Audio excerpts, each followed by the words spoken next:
কোটি কোটি ফেরেশতা আদমকে দেখার জন্য ভিড় করলেন। এত ফেরেশতার ভিড়, খালি একজনের কাঁধের উপর আর একজন লাফ দেওয়াটি শুধু আদমকে দেখার জন্যে। আল্লাহ বললেন, ফেরেশতা এইভাবে আদমকে দেখা যাবে না, আদিমকে দেখতে গেলে তোমাদেরকে তাওয়াফ করা লাগবে। ঘুরে ঘুরে আমার আদমকে তাকায়া দেখো, জোরে করে সুবহানাল্লাহ। সমস্ত ফেরেশতা ঘুরে ঘুরে যখন আদমকে দেখা শেষ করলেন, এমন সময় আল্লাহ বলেন, ফেরেশতা আমার আদমকে তোমাদের কেমন লাগে? ফেরেশতা বলতেছে, আল্লাহ আপনার মতোই লাগতেছে। জোরে করে সুবহানাল্লাহ। আপনার মতোই লাগতেছে, কারণ আল্লাহ নিজের সুরতে আদমকে তৈরি করেছে। নিজের সুরতে মানে নিজের চেহারায় না, নিজে পছন্দ করে আদমকে তৈরি করেছে। জোরে কান সুবহানাল্লাহ। আল্লাহ বললেন, ফেরেশতা সেজদা করবা কাকে? বলে আপনাকে। বলে এই মুহূর্তে ঘোষণা হলো, উসজুদু লি আদামা, আদমকে সেজদা করো। সমস্ত ফেরেশতা আদমকে সেজদা করবেন, কারণ হুকুম করছেন কে? আরো জোরে বলেন। কিন্তু ফেরেশতার মধ্যে একজন, ওই কিন্তু ফেরেশতা না, আজাজিল কিন্তু ফেরেশতা না, নাম ঠিকই আছে, জিবরাইল, ইসরাফিল, মেকাইল, আজরাইল, আজাজিল। কি কন? দেখতে একই লাগতেছে না? কিন্তু আসলে কি আজাজিল ফেরেশতা? ওই জিনের ভিতরে একজন পড়ে পাওয়া সন্তান, কুড়ে পাওয়া সন্তানকে লালন পালন করে বড় করেছে ফেরেশতারা। এত ইবাদত করেছে, পৃথিবীর এমন কোনো জায়গা নাই যে জায়গায় শয়তানের সেজদা পড়েনি। আপনারা বলেন তো, যখন আজাদিল সেজদা করছে আল্লাহকে, তখন কি শয়তান ছিল? অনেক ফকিরেরা কয় না, সেজদা দেব কোন জায়গায়? সব জায়গায় শয়তান সেজদা দিছে। আপনারা কোন তো শয়তান সেজদা দিছে শয়তান হওয়ার আগে না পরে?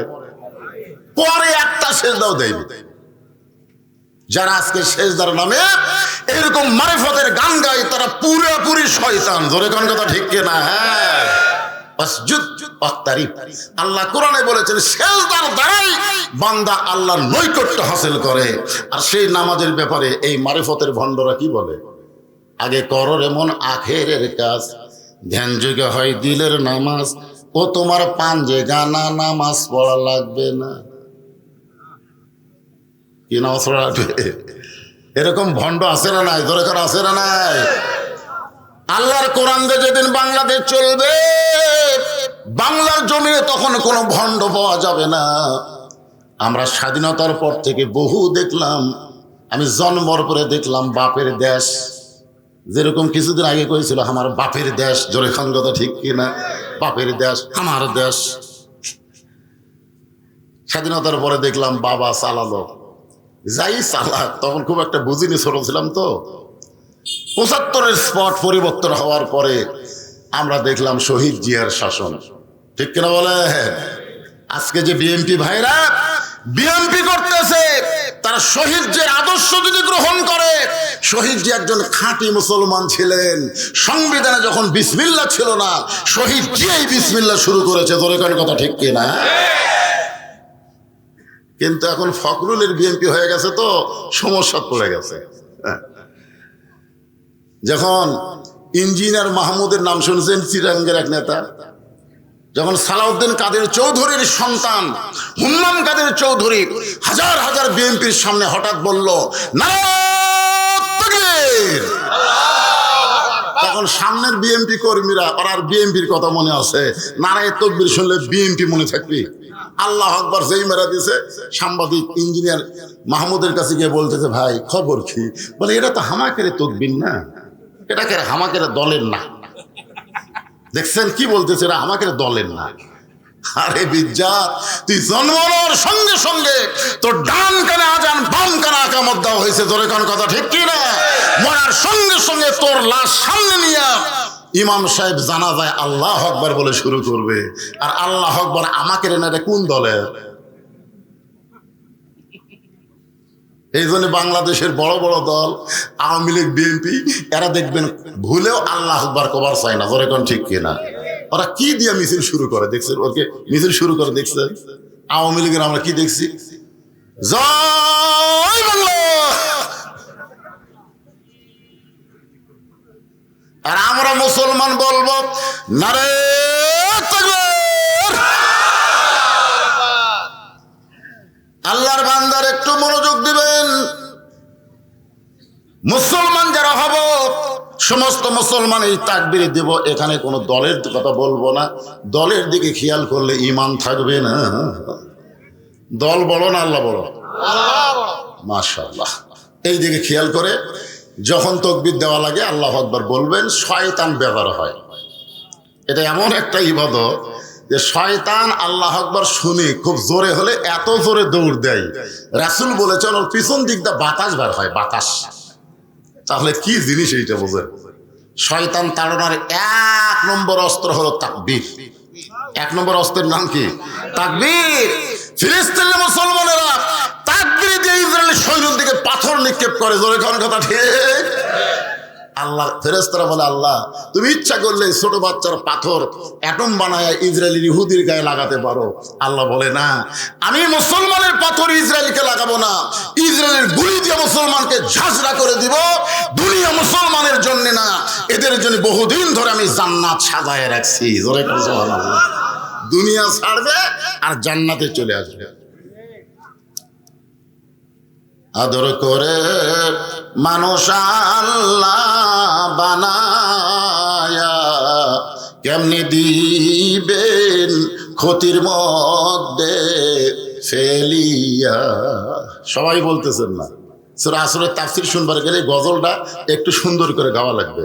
সবাই বলেন, আদর করে মানুষ আল্লাহ বানায়া কেমনি দিবেন জাহান্নামে ফেলিয়া। আল্লাহ মানুষকে এত ভালোবাসে যে ভালোবাসার কারণে বললেন, ইল্লাল্লাযীনা আমানু ওয়া আমিলুস সালিহাতি ওয়া তাওয়াসাউ বিল হাক্কি ওয়া তাওয়াসাউ বিস সবর। এখানে 4টা বিষয় ওয়াজ হবে। কয় বিষয়? হ্যাঁ, আপনারা 4টা বিষয়ের দিকে খেয়াল করবেন। খুব লম্বা ওয়াজ হবে না। আর এই যে ছেলে পেলে যে কিশোর গ্যাং, ওদের দুটো ঘুরতেছে, এরা যা নষ্ট হচ্ছে ভাই। দুনিয়ার কোনো ওষুধ দিয়ে এদেরকে ভালো করা যাবে না। বাপ মা যদি কিছু বলে চোখ লাটার মতো করে চায় থাকে, পিটন দিলেও এই শালারা লড়ে না। জোরে কোন কথা দিয়ে এত বদমাইশ হয়ে গেছে।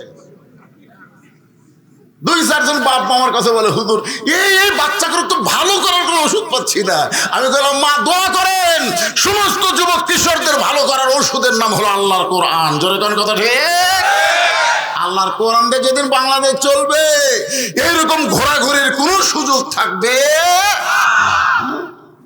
এশার নামাজের পরে ঘুমায় যাও, যাদের লেখাপড়া আছে লেখাপড়া করো, রাস্তাঘাটে ঘোরার কোনো সুযোগ নেই। আল্লাহ রাসূল বলেছেন এশার পরে ঘুমায় যাবা, কারণ ফজরের জামাত তোমাদেরকে আদায় করা লাগবে। খালি ঘরে কোরআনের মাহফিল এসে বসে না, ঘুরতেছে কি। ও যে আমরা একটা গান শুনছিলাম অনেক আগে, চাবি মাইরা দিছে সাইরা জনম ভরা ঘুরিতাছে, মন আমার দেহ ঘড়ি সুন্দর করি বানাইছে কোন কারিগরে।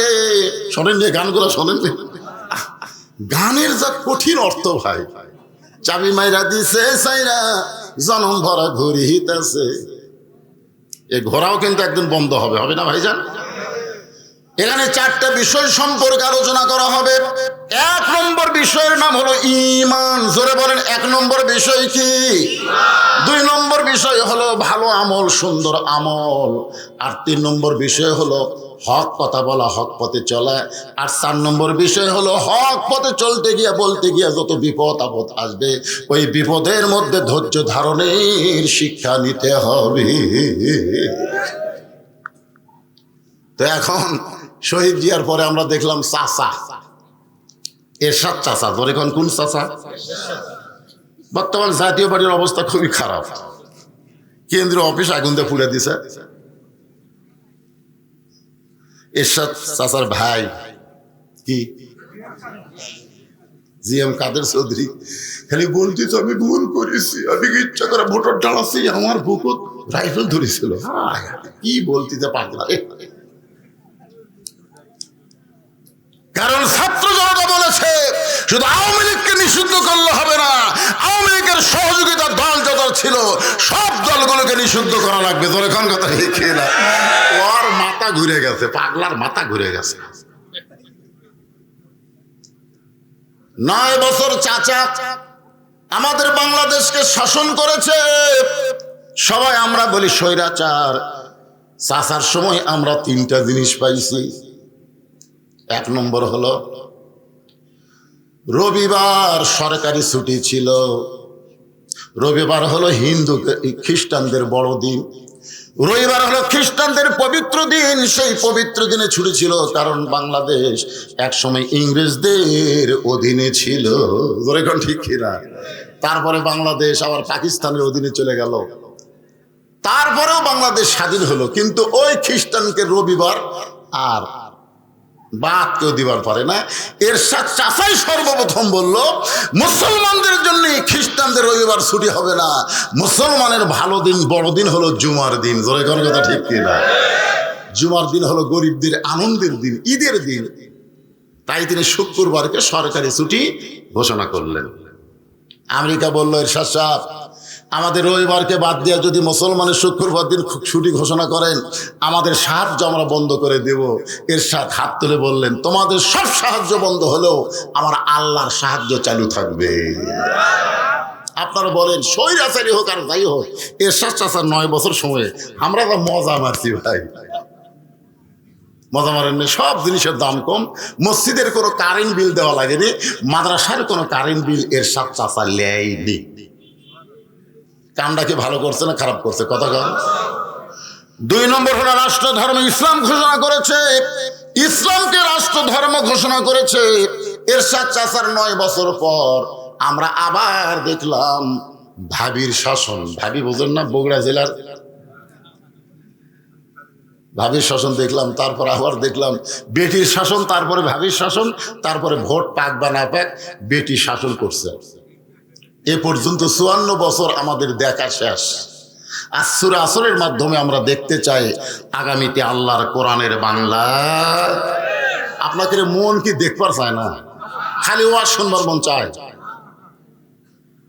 কোরআনের ওয়াজ শুনতে আবু জেহেলও শুনছে। তো আবু জেহেলের মতন এত ভালো শ্রোতা আপনারা হবার পারেননি। তো আপনাকে বসবার না দিলে আপনার আসেন না। আর আবু জেহেল বসার চান্স আছে? নবীর সামনে বসে করে আবু জেহেল কোরআন তেলাওয়াত শুনছে? চোরের মতন পিছন দিক থেকে শোনা লাগছে। তো সারা জীবন তো শোনার জন্য আল্লাহ কোরআন দেয় নাই, এই কোরআনকে বাস্তব জীবনে গ্রহণ করার জন্য দিছে। জোরে কোন ঠিক কি না? 1 নম্বর হলো ঈমান। ঈমান যদি ঠিক না থাকে, আপনি যত আমল করেন আল্লাহর দরবারে কবুল হবে? হবে? হবে না। কারণ ঈমানটাই আসল। ঈমান ছাড়া 3 জন ভালো মানুষকে আমরা পাইছি ইতিহাসে। ঈমান ছাড়া। কি ছাড়া?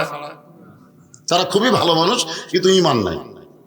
1 নম্বর ভালো মানুষ হলো নবীর চাচা আবু তালেব। আবু তালেবের মতন ভালো মানুষ কেউ ছিল না। শিশুকালে মরে গেছে মা, গর্ভে থাকতে মরছে পিতা, নবী চোখে দেখলেন না। কে করিবে লালন পালন, কে দিবে সান্ত্বনা? এই দুনিয়ার এতিম নবী ছিলেন একজনা। আপনার বলেন তো আমাদের নবী কেমন এতিম ছিলেন? সেই নবীর বাবার দরদ দিয়ে যিনি লালন পালন করেছেন, সে আবু তালেবের মতন ভালো মানুষ কেউ ছিল না। কিন্তু ঈমান না থাকার কারণে আল্লাহ তাকে জাহান্নাম দিবে। 2 নম্বর ভালো মানুষ হলো দাতা হাতেম তাই।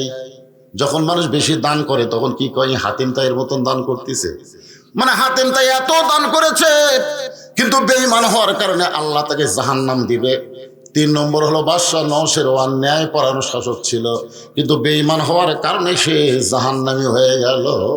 এখান থেকে বোঝা গেল আমল যতই ভালো হোক, ঈমান যদি না থাকে একটা আমলও আল্লাহর দরবারে কবুল হবে। আমার কথা কি সবাই বুঝতে পারতেছেন? ঈমানের মূল মন্ত্র সকলে পড়ি, লা ইলাহা ইল্লাল্লাহু মুহাম্মাদুর রাসূলুল্লাহ। আপনার বলেন তো এটা কেমন মূল মন্ত্র? আল্লাহ রাসূল বলেছেন, কোন ব্যক্তি সারা জীবন যদি পাপ করে, করুক না, সারা জীবন যদি পাপ করে আর মৃত্যুর সময় এই কলেমা কইতে কইতে যদি মারা যায়, শুধু কলেমা মুখে জারি থাকার কারণে আল্লাহ তার জীবনের সব গুনাহ মাফ করে দেন। আপনার সেই কলেমা পড়তে আপত্তি করতেছেন? তাহলে আমার সঙ্গে সকলে জবান খোলে, লা ইল্লাল্লাহু মুহাম্মাদুর রাসূলুল্লাহ। সাহাবারা জিজ্ঞাসা করলেন, মা হুয়াল ঈমান ইয়া রাসূলুল্লাহ? ওগো আল্লাহর নবী, ঈমান সম্পর্কে আমাদেরকে একটু বলেন। আল্লাহ রাসূল বললেন, ইকরার বিল লিসান, তাসদিক বিল জানান, আমল বিল আরকান, এরই নাম হলো ঈমান। জবানে বলতে হবে লা ইলাহা ইল্লাল্লাহ, শুধু মুখে বললে হবে না বাজান, এটা কলিজার মধ্যে জায়গা দেওয়া লাগবে। কলিজার মধ্যে যখন ঈমানের জায়গা হবে তখন বাতিলকে সে ভয় করবে না, ভয় করবে কাকে? আমরা 15.5 বছর কাক ভয় করছি? আল্লাহ। আপনারা বলেন তো, 5ই আগস্টে বাংলাদেশে 400 কোটি টাকার মূর্তি বানাচ্ছিল ওর বাপের জন্য। আর বাপের চেহারায় 400 কোটি টাকা দিয়ে রাস্তার মোড়ে মোড়ে মূর্তি বানাইছিল হাসিনা। 5ই আগস্টে সেই মূর্তিগুলো আর আছে? কথা বলে আর আছে? কিরে, এত টাকা দিয়ে যে মূর্তি বানালো, সেই মূর্তির মাথার উপর একজন উঠছে, দেখছেন ভিডিও? মাথার উপর উঠছে, মারতেছে লাগতি। আপনারা বলেন তো, পেশাব করছে, বহু কিছু করছে, যাই হোক, একটা লোক সামনে দাঁড়াছে। কতক্ষণ একটা লোক সামনে দাঁড়াচ্ছে। হাসিনা হুশ করা দরকার যে তোমার বাবা যখন দুনিয়া থেকে বিদায় নিল, তুমি আফসোস করে বলো 32 নম্বর বাড়িতে আমার বাবার লাশ পড়েছিল, একটা আওয়ামী লীগের সামসা সেদিন বাবার লাশের কাছে আসে নাই। তোমার বাবাকে রাতের অন্ধকারে গোপনে জানাজা করে দাফন করা হয়েছে। তুমি এমন কি হলে? যেই দেশে 12,000 টাকার কষ্টে একটা মা তার সন্তানকে বিক্রি করে, সেই দেশের 400 কোটি টাকা দিয়ে তুমি মূর্তি বানাইছে, তুমি বুঝবার পারো নাই? বাংলাদেশের মানুষ একবার যদি ঈমানের তেজ পায়, তাহলে তোমার বাবার শুধু মূর্তি না, তাদের অন্তরের মূর্তিটাও ভেঙ্গে চুরমার করবে ঈমান দিয়া। জোরে কোন কথা ঠিক কিনা?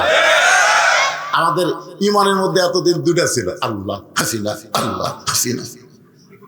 তা আল্লাহ তো দেখা যায় না, হাসিনার লোকজন দেখা যায়, আল্লাহর ফেরেশতা দেখা যায়। এটা হাসিনার ফেরেশতা। ওই যে আপনাকে বড়াইগ্রাম থানা, সব শালারাই হলো হাসিনার ফেরেশতা। ওই হাসিনার ফেরেশতারাই তো আমাকে এখানে অনুমতি দেয়নি। কথা ঠিক না? ফেরেশতারা, হাসিনার ফেরেশতা। হাসিনার একজন নবী আছে, তার নাম হলো কাউয়া কাদের। ধরে নাম কি? ওরে শালা,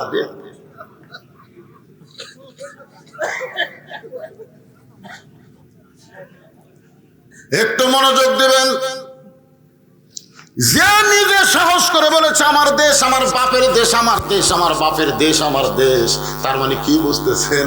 আমাদের কারো দেশ না, দেশ হলো ওর বাপের। ঠিক কিনা বলেন? তো বাপের দেশে মূর্তির উপর চড়ে পেশাব করে কেন? একটু মনোযোগ দিয়ে শুনবেন। কলিজার মধ্যে ঈমান যখন ঢুকে যাবে, ওই মানুষটা কেমন তার আমল হবে, কেমন তার চাল চরিত্র হবে, যার প্রমাণ হলো ইসলামী আন্দোলনের সৈনিক যাদেরকে ফাঁসির কাস্টে অন্যায়ভাবে হত্যা করা হয়েছে। ফাঁসির কাস্টে যাদেরকে হত্যা করা হয়েছে, আপনাদের পাশের জেলায় পাবনা, এর নামও তো পাবনা। এর নাম কি? আরে আপনার জেলা নাটের হলো, গ্রামের নাম কি? পাবনা। এই পাবনারে একজন মতিয়ার রহমান নিজামী, নাম শুনছেন? নাম শুনছেন? জামাত ইসলামের সাবেক আমির। ওনাকে যখন ফাঁসির কাস্টে দেওয়া হবে, তার আগে উকিল বলেছিলেন, আপনি একটা দলের প্রধান, আপনি যদি রাষ্ট্রপতির কাছে বাঁচার দরখাস্ত লেখেন, রাষ্ট্রপতি দয়া করে আপনার ফাঁসির দণ্ড মওকুফও করতে পারে। নিজামী সাহেব মুচকি মুচকি হাসলেন। উকিল বলে, হাসেন কেন? বলে, হাসার কারণ হলো তোমার কথা শুনে। তুমি আমাকে রাষ্ট্রপতির কাছে বাঁচার দরখাস্ত লিখতে বলতেছো, কিন্তু আমার ঈমান বলতেছে এ পর্যন্ত বাংলাদেশে 3টা রাষ্ট্রপতি ক্ষমতা থাকা অবস্থায় মরছে। ক্ষমতা থাকা অবস্থায় কয়জন মরছে? একটা হলো বঙ্গবন্ধু শেখ মুজিবুর রহমান, একটা জিয়াউর রহমান, একটা জিল্লুর রহমান। যারা ক্ষমতা থাকতেই মরে যায়, তাদের কাছে কোনো ঈমানদার প্রাণ ভিক্ষা চায় না। প্রাণ দেওয়ার মালিক যিনি, প্রাণ নেওয়ারও মালিক তিনি। ধরে কোন কথা ঠিক?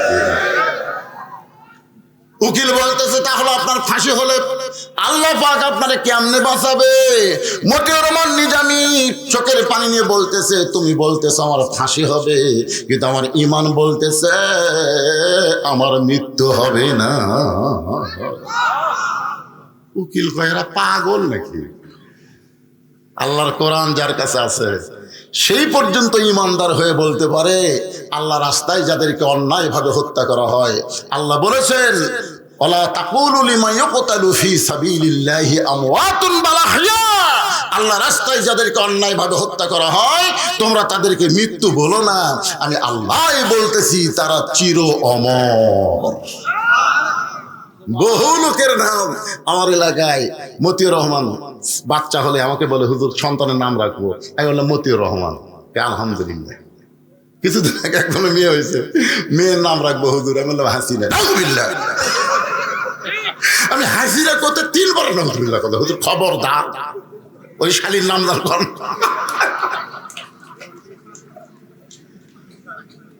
মুজাহিদের নাম রাখতে চাই, নিজামীর নাম রাখতে চাই, আল্লামা সাইদি হুজুরের নামে নাম রাখতে চাই। হাসিনা শুনে 3 বার নাউজুবিল্লাহ কয়, হাই রে হাসিনা।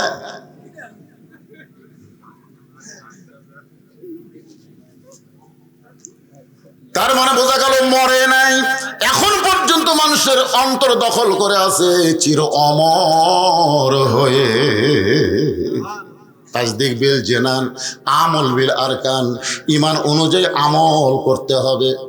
ঈমান অনুযায়ী যদি আমল করতে চান আপনারা বলেন তো ঈমানদারের 1 নম্বর আমলের নাম কি?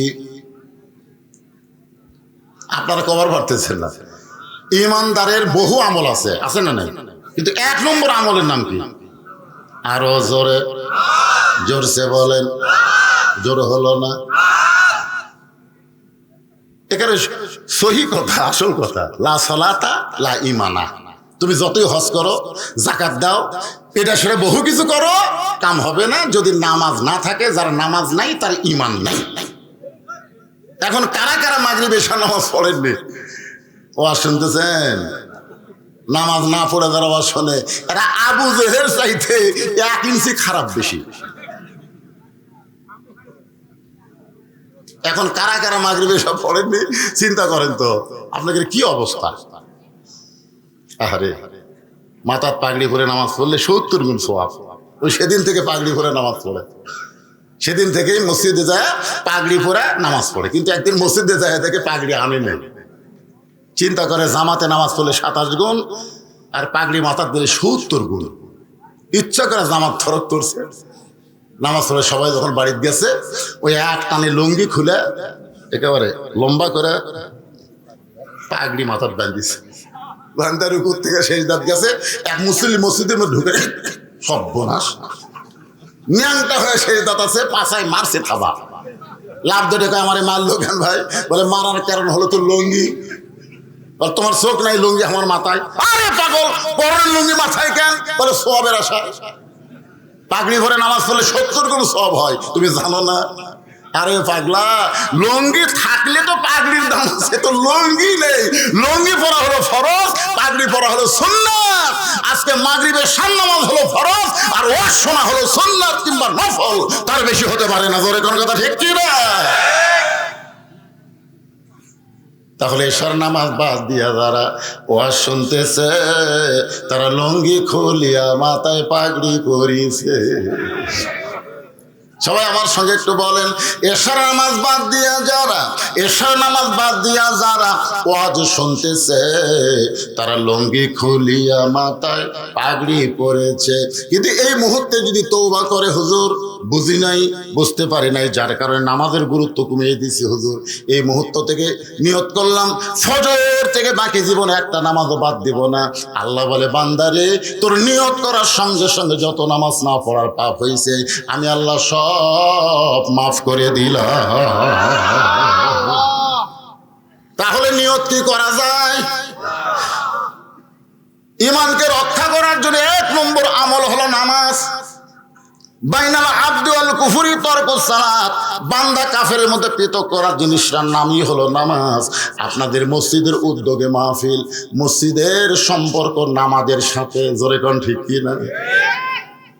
সুন্দর করে মসজিদ বানায় লাভ নাই। যদি সুন্দর মানুষ করবার চান তাহলে মসজিদের ভিতরে মুসল্লির উন্নয়ন করা লাগবে। মসজিদের উন্নয়ন করে কি হবে? টাইসলা মসজিদ, আসরে নামাজ পড়তে গিয়ে দেখি ধুলে, গোটা মসজিদে ধুলে। লোকদের দিকে মসজিদকে বললাম, ক্যারে ভাই এত ধুলে কেন, ঘাট দিস না? লাভ কি হুজুর, আজান দিয়ে একামত দিয়ে কি আসে না? এই দেখেন গামছা দুই বাড়ি বাড়ি পরিষ্কার করে আল্লাহ আকবার নামাজ পড়ি। দেখেন হুজুর আমার জায়গা ধুলে নেই, আমি একলাতে পড়ি, খামাখা গোটা ঘাট দিয়ে কি করি? আমি বললাম এত সুন্দর মসজিদ, এত বড় মসজিদ, তাই বলে কি মানুষ নামাজ পড়ে না? বলে হুজুর জুমার দিনে ফজর নামাজ পড়ে ঝাড় দেই, একটা দিন ছাড়া কোনো মুসল্লি মসজিদে আসে না। আল্লাহর বান্দার মনে রাখবেন, যার নামাজ নাই, মান তারাকা সালাতু মুতাম্মিদান ফাকাত কাফারা, ইচ্ছা করে এক ওয়াক্ত নামাজ যারা বাদ দিল আল্লাহর সঙ্গে তারা কুফরি করলো। এই জন্য ইমানকে রক্ষা করার জন্য 1 নম্বর আমলের নাম হলো, সবাই জোরে বলেন নাম কি? যদি কেউ নামাজ আদায় করে 5 ওয়াক্ত, ওই ছেলে কোনোদিন মেসির সাপোর্টার হবে না, নেইমারের সাপোর্টার হবে না, কারণ তার নামাজই তাকে বলবে ইন্নাস সালাতা তানহা আনিল ফাহশাই ওয়াল মুনকার। আমাদের যুবকদেরকে যদি ভালো করতে চান, ওই কিশোর গ্যাং যারা ঘুরতেছে তাদেরকে যদি ভালো করতে চান, তাহলে 1 নম্বর আমলের নাম হলো নামাজ। কথা কয় না, কথা কয় না। 7 বছর পর্যন্ত নামাজের তালিম দিবেন। 7 বছর, কয় বছর? 7 বছরের পর 10 বছর যে হবে, ঘাড় ধরে মসজিদে নিয়ে যাওয়া লাগবে, ঘাড় ধরে। এই শালা করে যদি ঘাড় ধরে মসজিদে নিয়ে যান, ওরা খারাপ হবে? কতক্ষণ খারাপ হবে? কে বলতেছে? আল্লাহর কোরআন বলতেছে ইন্নাস সালাতা তানহা আনিল ফাহশাই ওয়াল মুনকার। র‍্যাব পারে না, পুলিশ পারে না, আর্মি পারে না, একমাত্র নামাজই পারে মানুষকে যাবতীয় খারাপি থেকে বাঁচায় দিতে। তা আপনি কি চান না আপনার ছেলেগুলো ভালো হোক? কথা কন না কেন, চান কি না চান? তাহলে ঈমানের পরে 1 নম্বর আমল হলো নামাজ। আপনার ছেলের নামাজ ধরান। পুরুষের জন্য 1 নম্বর হলো নামাজ, আর নারীদের জন্য 1 নম্বর কিন্তু নামাজ না। আমার যেগুলো মা বোনেরা পর্দার অন্তর আছে তাদের জন্য বলতেছি, মা আমরা যারা পুরুষ আমাদের জন্য 1 নম্বর নেক আমল হলো কি? আর নারীদের জন্য 1 নম্বর নেক আমলের নাম হলো পর্দা। পুরুষের জন্য 1 নম্বরের নাম কি? সবাই বলেন, পুরুষের জন্য 1 নম্বরের নাম কি? আর নারীদের জন্য 1 নম্বর নেক আমল হলো পর্দা। ওয়া আমিলুস সালিহার উপর আলোচনা করতেছি। আমার মায়েদের জন্য যতই নামাজ পড়েন, রোজা করেন, কোনো লাভ হবে না নারীদের যদি পর্দা না থাকে। ধরে কোন ঠিক কি না? এখন মায়েদের কেমন পর্দা হওয়া লাগবে? আপনার একটা মেয়ের নাম প্রতি জুমার দিনে সানি খুতবায় শোনেন, দেখবেন ইমাম সাহেব বলে, কিন্তু আপনাদের মসজিদে বলে না জুমার দিন সানি খুতবা, প্রথম খুতবাত না, পরের খুতবাত বলে সাইয়্যিদাতুন নিসায়ে আহলিল জান্নাহ ফাতেমাতুজ জোহরা রাদিয়াল্লাহু তাআলা আনহা। আচ্ছা আপনারা বলেন তো, সাইয়্যিদাতুন নিসায়ে আহলিল জান্নাহ, রাসূল পর্যন্ত ফাতেমাকে বলেছে, ফাতেমা তুমি কখনোই মনে করবে না যে তোমার বাপ আল্লাহর নবী বলে আল্লাহ তোমাকে জান্নাত দিবে। এটা কখনোই মনে করবে না। আমি হাসরের ময়দানে আমি তোমার কিছুই করতে পারবো না। তুমি বলবা আমার বাবা বিশ্ব নবী, এইটা বললে আল্লাহ তোমাকে ছাড়বে না। ফাতেমা চমকে বলে, বাবা তাহলে কি করলে আল্লাহ আমাকে মাফ করবে? রাসূল বলেন, ফাতেমা জান্নাতে যদি যাবার চাও তাহলে জান্নাতের আমল করে জান্নাতে যেতে হবে। সঙ্গে সঙ্গে ফাতেমা থরথর করে কাঁপতেছে। মনে করেছিল আমি বিশ্বনবীর কন্যা, বাবার দিকে তাকায় হয়তো আল্লাহ আমাকে মাফ করতে পারে, কিন্তু আমার বাবাই যখন বলতেছে জান্নাতের আমল করে জান্নাতে যাওয়া লাগবে। ফাতেমা বললেন, বাবা মেয়েদের জান্নাতের আমল কি বলবেন? রাসূল বলেন, 1 নম্বর হলো পর্দা। আমার মায়েরা যারা পর্দার অন্তরে শোনেন, মা ফাতেমা কেমন পর্দানিশী ছিলেন তাহলে বুঝতে পারবেন। কতগুলো মেয়ে মানুষ ফাতেমার দরজার সামনে দাঁড়িয়ে আছে। ফাতেমা যে বাড়ি আমি নিজের চোখে দেখে আইছি মদিনায়, মা ফাতেমার বাড়ি, সুবহানাল্লাহ বলেন। যে দরজা দিয়ে নবী ফাতেমার বাড়িতে ঢুকতো, ওই দরজা পর্যন্ত গিয়ে আল্লাহকে বললাম, আল্লাহ রাসূলকে দেখি নাই, কিন্তু যে দরজা দিয়ে রাসূল ফাতেমার বাড়িতে যাওয়া আসা করতো, সে দরজা তো দেখার সৌভাগ্য পাইছি। সুবহানাল্লাহ। কিছুই নাই, একটা কূপ। ফাতেমার তেমন কিছু নাই রে বাজান। সেই ফাতেমার বাড়ির দরজায় কতগুলা মেয়ে মানুষ দাঁড়িয়ে আছে। কতগুলো মেয়ে মানুষ দাঁড়ানোর কারণ হলো তারা ফাতেমার সঙ্গে দেখা করবে, ফাতেমার কাছ থেকে জান্নাতি আমল শিক্ষা গ্রহণ করবে, কিন্তু বাড়ির দরজা বন্ধ। এমন সময় মেয়েরা দেখতে পায় ছোট্ট একটা বাচ্চা দরজার সামনে দৌড়াদৌড়ি করতেছে। মেয়েদের মধ্যে একজন ওই বাচ্চাকে ডাক দিল, বাবু একটু আমার কাছে আসো তো। ওই বাচ্চাটা যখন মেয়েদের কাছে গেছে, বলে তোমার নাম কি? বলে আমার নাম হলো হোসাইন ইবনে আলী। যেই বলছে আমার নাম হলো হোসাইন ইবনে আলী, সঙ্গে সঙ্গে মেয়েরা বুঝবার পারছে আলীর বেটা হইলে এটা ফাতেমার সন্তান হবে। সুবহানাল্লাহ।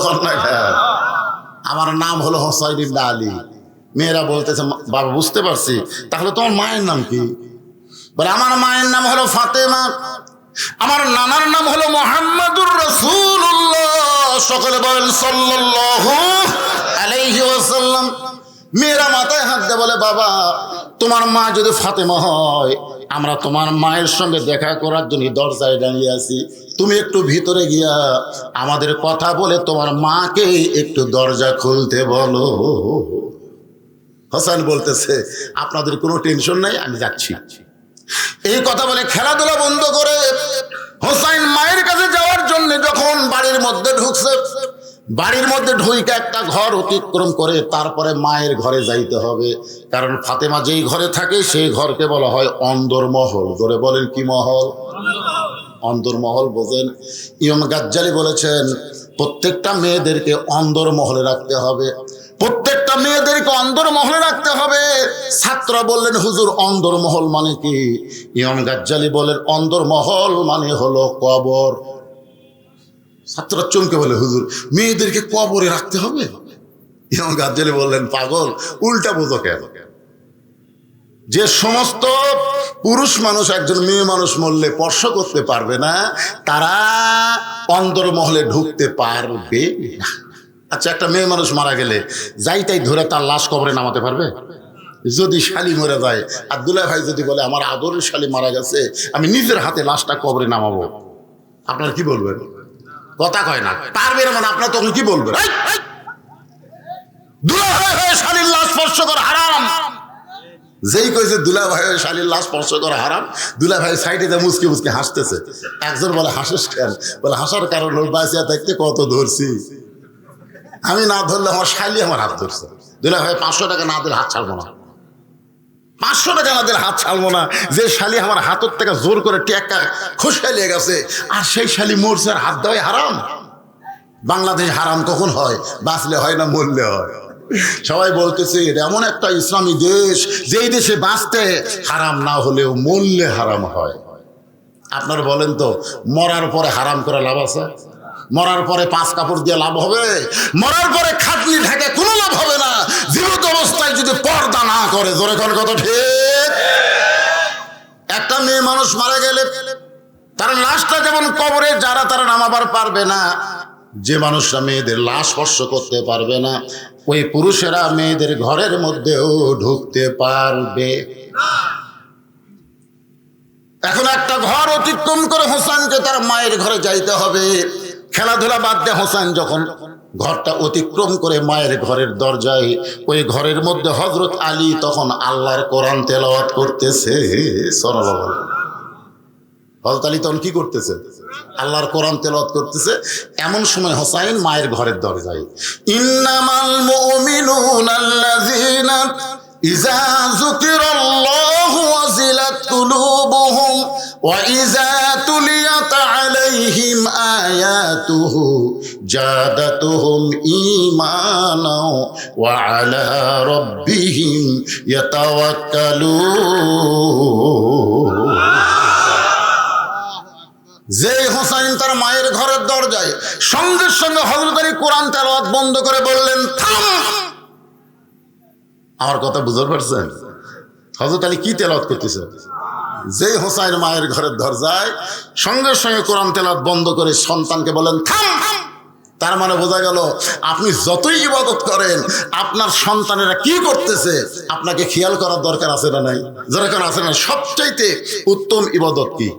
আফজালুজ জিকির তেলাওয়াতুল কোরআন। সবচাইতে বড় জিকির হলো কোরআন তেলাওয়াত করা। সেই জিকির কোরআন তেলাওয়াত বন্ধ করে বলতে থাম। কেরে বাইরে খেলাধুলা করতেছিলি, সে খেলাধুলা বাদ দিয়া মায়ের ঘরের দরজা কেন? খেলাধুলা কর যা। বাইরে থেকে দৌড়ে এসে মায়ের ঘরের দরজা। হোসেন বলতেছে বাবা, মায়ের ঘরের দরজায় দাঁড়ানোর কারণ হলো কতগুলো মেয়ে মানুষ বাড়ির দরজায় দাঁড়িয়ে আছে, তারা আমার মায়ের সঙ্গে দেখা করতে চায়। আমার মা তাদের জন্য দরজা খুলবে কিনা সেটা অনুমতি নেওয়ার জন্য আমি মায়ের ঘরে ঢুকতেছি। আলী বলতেছে এই জন্যই তো তোরে থামাইছি, এই জন্যই তোরে থামাইছি, কারণ এখন তোর বয়স কত? হোসেন বলতেছে বাবা আমার বয়স কত আপনি ভালো জানেন। বলে সেই জন্যই তো তোরে থামাইছি রে পাগলা, কারণ এই মুহূর্তে তোর যে বয়স, এই বয়সে যখন তখন মায়ের ঘরে ঢুকতে পারবি না। মায়ের ঘরে ঢুকতে গেলে আগে তোকে মায়ের অনুমতি নেওয়া লাগবে যে মা আমি হোসাইন তোমার ঘরে ঢুকতে চাই। মা যদি বলে বাবা এখন কাপড় টুপড় ঠিক নাই, তুই একটু পরে ঢোক।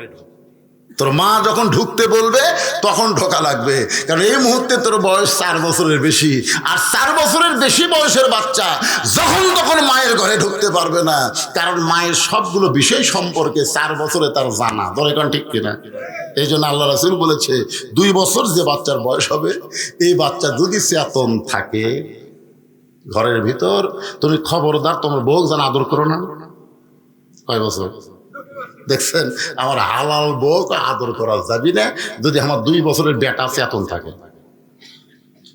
কারণ যদি আদর করেন ওই বেড়াসা বলতে পারে আব্বা তাই মাক চাপে ধরছিল রে, বলতে পারে, কারণ এই ব্রেনার হয়ে গেছে। অন্তত বেড়া আসা বলতো, তারপরে 2-4 দা ফাটলে আর মনে থাকবি না, কিন্তু এই পর্যন্ত মনে থাকতে পারে। সতর্ক, এরই নাম হলো ইসলাম। যেরকম সুবহানাল্লাহ, নিজের জন্ম দেওয়া ছেলে 2 বছর বাচ্চার সামনে হালাল বউকে আদর করা যায় না, এরই নাম হলো ইসলাম।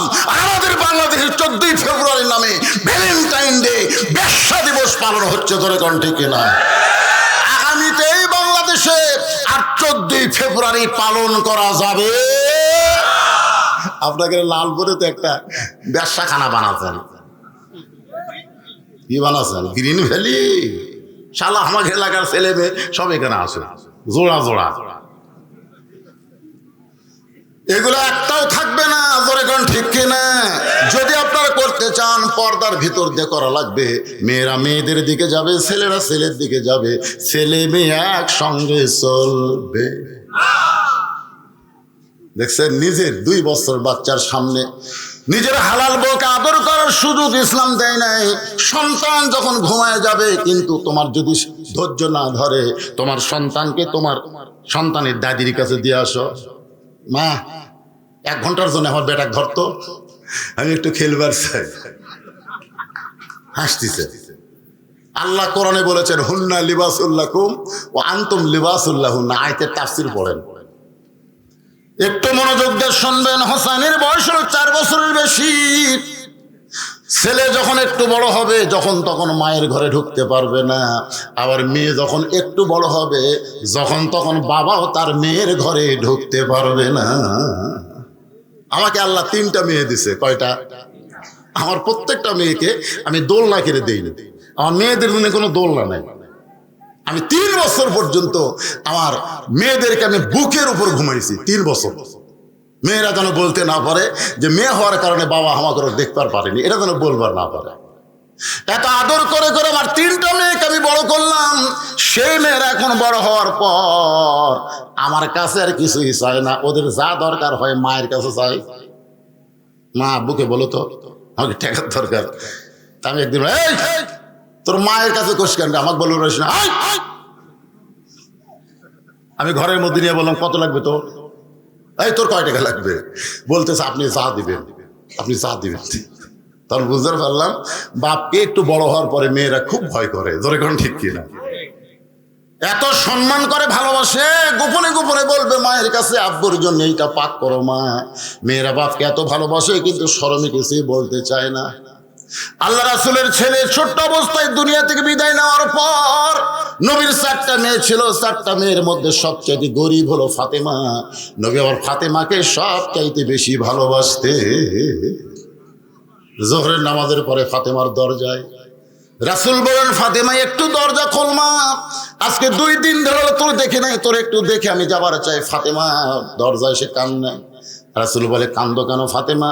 বলে, কান্দার কারণ হলো বাবা, এখন আমি দরজা খুলতে পারবো না, মেহেরবানি করে আপনি চলে যান। আসরের নামাজের পর আল্লাহ নবী আবার ফাতেমার দরজায়, ও ফাতেমা দরজা খুলে দাও, তোমাকে না দেখে আমার বড় কষ্ট হয়। ফাতেমার দরজায় কান্দার বলে, বাবা আপনি কি জানেন না আপনার ফাতেমা বড় হয়ে গেছে, যখন তখন আপনি বললেও আমি দরজা খুলতে পারি না। এমন একটা পোশাক ফাতেমার শরীরে আছে বাবা, ওপর দিকে টানলে নিচের দিকে বের হয়ে যায়, নিচে নামাইলে উপর আমি ঢাকতে পারি না। সঙ্গে সঙ্গে রাসূল জানলার কাছে গিয়ে বলেন, ফাতেমা আমার গায়ের চাদর তোকে দিলাম মা, এই চাদর পরে তুই আমার জন্য দরজা খুলে দে। নবীর গায়ের চাদর পরে ফাতেমা ঘন্টা দিয়ে যখন দরজা খুলে দেয়, রাসূল ফাতেমার মুখের দিকে তাকায় দেখে ফাতেমার চোখে নিচে সুরমা ব্যবহার করেছে। নবী খুশি হয়ে বললেন, ফাতেমা চোখের নিচে সুরমা দেওয়ার কারণে তো খুব ভালো লাগতেছে মা। ফাতেমা কান্দে এলো, বাবা চোখের নিচে সুরমা ব্যবহার করিনি, না খেয়ে থাকার কারণে আমার চোখের নিচে কালিমা পড়ে গিয়েছে। আল্লাহ রাসূল বললেন, ফাতেমা এই কষ্ট থেকে যদি শান্তি পাবার চাস তাহলে 33 বার সুবহানাল্লাহ, 33 বার আলহামদুলিল্লাহ, 34 বার আল্লাহু আকবার আমল কর। দুনিয়া কষ্ট হবে, আল্লাহ তোর জন্য জান্নাতকে সাজায় রাখবে। এখান থেকে আপনারা কি বুঝলেন? বাবা মেয়ে যখন বড় হবে নিজের ইচ্ছা মতো চলতে পারবে না, ঢুকতে পারবে না, মেয়ে যদি দরজা খুলে না দেয়। আলী বলতেছে, হোসাইন এখন তোমার বয়স হলো 4 বছরের বেশি, যখন তখন তুমি দৌড়ে এসে মায়ের ঘরে ঢুকতে পারবা না, বরং আমার কাছে আসো। যে হোসাইন হযরত আলীর কাছে, আলী বলতেছে, ধরো কোরআন, এই কোরআনটা ধরো। সঙ্গে সঙ্গে হোসাইন 2খানা হাত বাড়ায় দিয়েছে, দেন। জোরে কান সুবহানাল্লাহ। বাবা যখন তার ছেলেকে বলতেছে কোরআন ধর, সঙ্গে সঙ্গে হোসেন বলতেছে দেন। হযরত আলী আল্লাহর শুকর আদায় করে বলতেছে, আল্লাহ ভাগ্য গুণে এমন একটা সন্তান পাইছি, জন্মসূত্রে পবিত্র হয়ে জন্ম নিয়েছে। সুবহানাল্লাহ। কন্যা কি ধরবার করছে, একদম বাগডম, একদম বাগডম। আমাকে গুলা দেখেন তো, খাড়া হয়ে পেশাব করে। এক মা আমারে কয়, হুজুর আমার ছেলে 4 বছর বয়স হয়ে গেল, বসে পেশাব করে না, বহু চেষ্টা করলাম বসে রাখছে, পিঠে যদি বসাই যেই পেশাব শুরু হয় খাপ করে না। আমি বললাম, কি মা এরকম হওয়ার কারণ কি? তোমার বাচ্চা কি নর্মালি হচ্ছে না সিজার করে? বলে, হুজুর এইটা কেন শুনতেছেন? আমি না, একটু শোনা দরকার, তুমি সত্যি করে বলো তো এটা কি নর্মালি হচ্ছে না সিজার করে? সিজার করে হচ্ছে। এই জন্যই তো সিজার করা বাচ্চা যারা জন্মের সময় অস্থির করে, তাদেরকে দুনিয়াতে বের করে এমন ভাবে একটা ঘুরান দেয়, ওই ঘুরানি তাদের মাথার ব্রেনটা ঘুরে গিয়ে অস্থির হয়ে যায়। একটু খেয়াল করবেন। হোসেন হাতে হযরত আলী কোরআন শরীফ দিয়া বলতেছে, হোসেন তুমি আল্লাহর কোরআনের সঙ্গে সম্পর্ক করো। প্রত্যেকটা বাবা তার সন্তানকে কোনো শিক্ষা না দেয়া সর্বপ্রথম যে শিক্ষা দিবে সেই শিক্ষার নাম হলো আল্লাহর কোরআন। জোরে বলেন, নাম কি? কোরআনের সঙ্গে শিক্ষা যদি দিবার চান তাহলে আপনার সন্তান কেমনে পেশাব করা লাগবে এই শিক্ষাটাও কিন্তু আপনাকে দেওয়া লাগবে। জোরে কোন ঠিক কিনা? যদি আপনি দিবার না পারেন তাহলে একটা হাফেজি মাদ্রাসায় ভর্তি করে দিবেন। ওই যে কতগুলো উঠছে দেখেন, এই দেখেন, বলতে বলতেই দৃষ্টান্ত দেওয়ার জন্য আপনারা তাকায় দেখেন, বাপ মা আর পারতেছে না, ওদেরকে পাঠাইছে হুজুরের কাছে, হুজুর আমার সন্তানকে একটু সাইজ করে দেন। 7 বছরের বাচ্চা আমার মাদ্রাসায় ভর্তি করে দিয়ে গেছে। ভর্তি করার পরে হুজুর নিয়ে গেছে মাদ্রাসা, যে ওয়াজ করলো আমার আগে উনি হচ্ছে আমার মাদ্রাসার মোহতামি, মাদ্রাসা পেশাব খানাত দিয়ে গেছে। তাই বললাম, হুজুর পেশাব খানাত কেন? তোর বাপ ভর্তি করে দিয়ে গেল। হুজুর তাকে পেশাব করা শেখার লাগবে, তারপরে আরবি কায়দার হাতত দেওয়া যাবে। কায়দার মধ্যে 2-1টা শব্দ কোরআনের আছে না নাই? এই জন্য হুজুর আগে পেশাব করা শিখুক, তারপরে ওযু করা শিখুক, তারপরে লেখাপড়া, তারপরে লেখাপড়া। আগে কারণ লা ইয়ামাসসুহু ইল্লাল মুতাহহারুন, ততক্ষণ পর্যন্ত আল্লাহর কোরআন স্পর্শ করা যাবে না যতক্ষণ তুমি পবিত্র না হবা। জোরে কোন কথা ঠিক? তাহলে আপনার বাচ্চাকে, মাসুম বাচ্চাকে আপনি পবিত্র হওয়ার শিক্ষা দেন, ওই বাচ্চা কোনোদিন মেসির ভক্ত হবে না, নেইমারের ভক্ত হবে না, ভক্ত হবে হাসান হোসাইনের। জোরে কোন কথা ঠিক কিনা?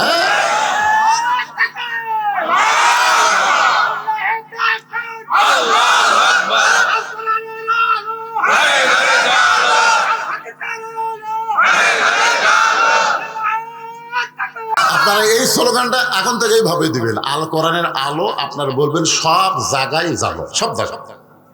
অনেকে সংসদের নাম শুনলাম একটু ইটিস পিটিস করে, এই বক্তা কি ওয়াজ করে গেল না জামাতের ক্যানভাস করলো রে? সংসদের কথা বললি এই তো জামাতের ক্যানভাস আর রে। এই জন্য আমরা কোনো সংসদের কথা বলবো না, আমরা এমন একটা অ্যাঙ্গেলের ডোজ বানো সব জায়গাতেই থাকবি। তোর কোন কথা ঠিক কিনা? যে বলবো আল কোরআনের আলো, আপনারা বলবেন সব জায়গায় জালো, আল কোরআনের আলো, কোরআন হাদিস যেখানে, দুনিয়ার মুসলমান। মাশাআল্লাহ, একটু মনোযোগ দিয়ে শোনেন। হযরত আলী হোসেনের হাতে আল্লাহর কোরআন দিয়ে ফাতেমার ঘরের দরজায়। আপনার বলেন তো, বাবা যখন মেয়ে বড় হবে তখন মেয়ের ঘরে ঢুকতে অনুমতি লাগবে, ছেলে যখন বড় হবে তখন মায়ের ঘরে ঢুকতে অনুমতি লাগবে, কিন্তু স্বামী যদি বইয়ের ঘরে ঢোকে অনুমতির দরকার আছে? কোনো সময় লাগবে?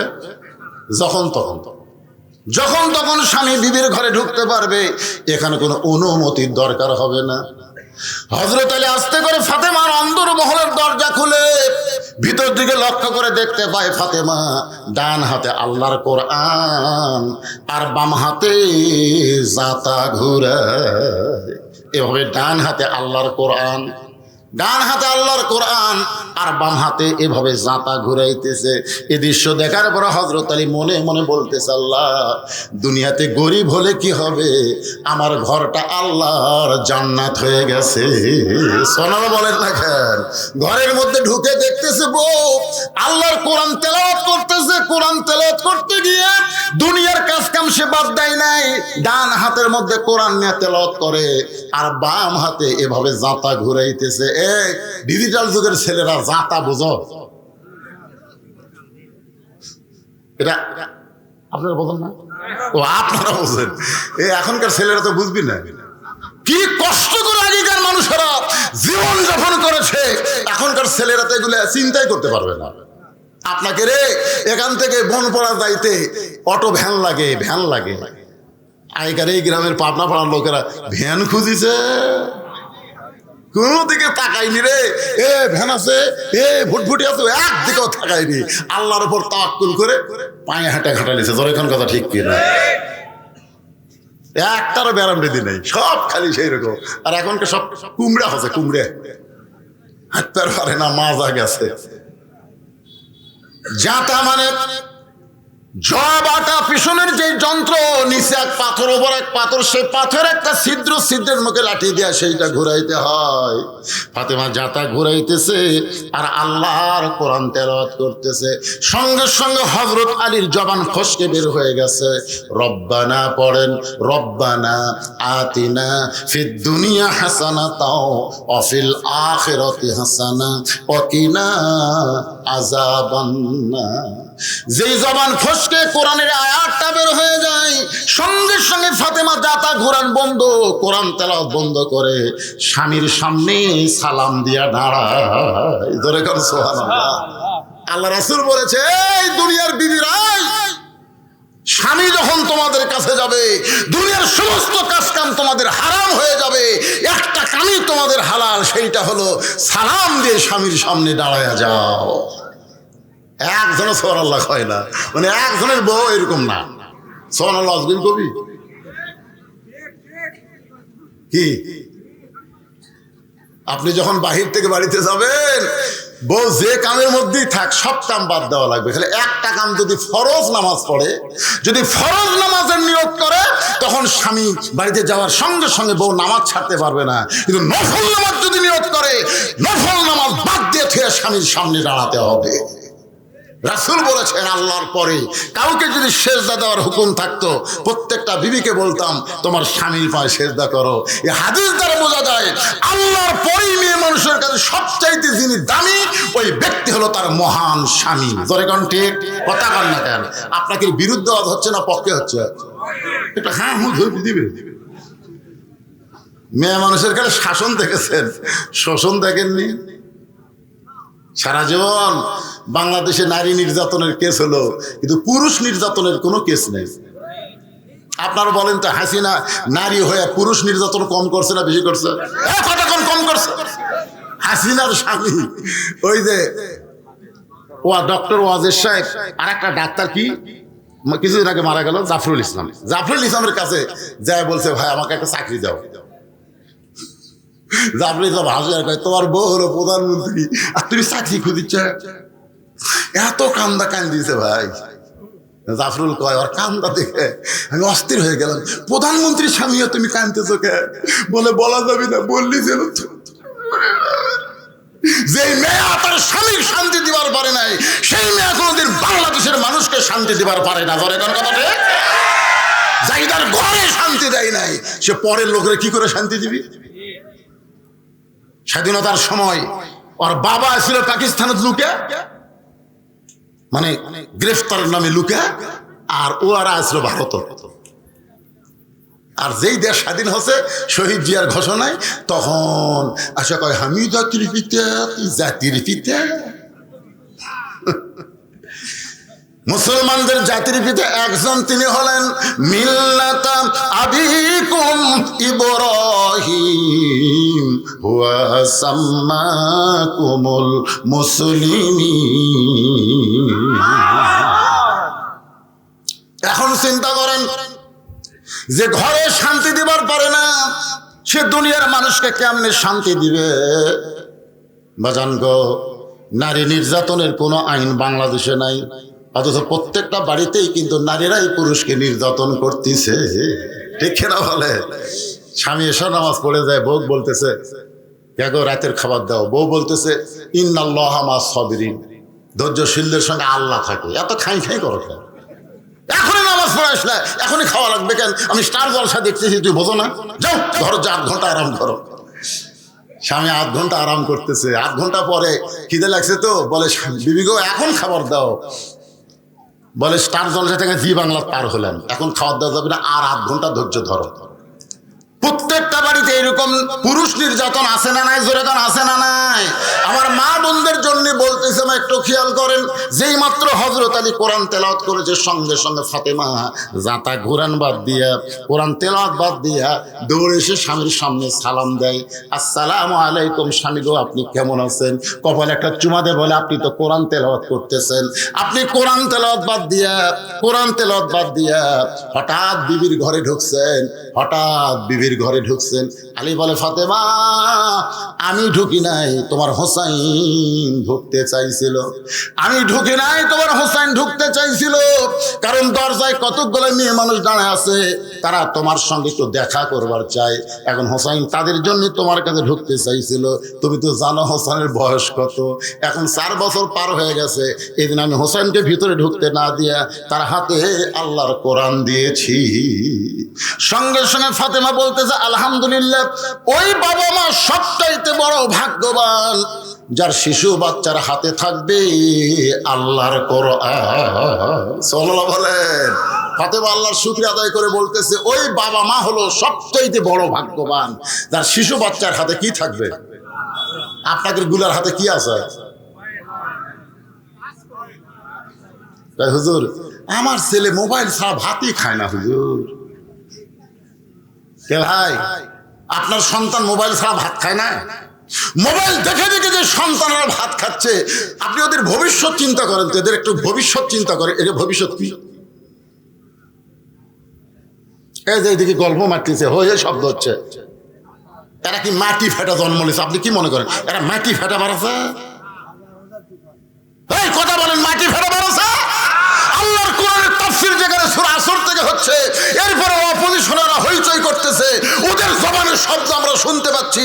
আর যাই বলেন, এরা মুসলমানের ঘরে জন্ম নিলেও মুসলমান হয়ে মরতে পারবে না। বলে কোন কথা ঠিক? আশ্চর্য কথা।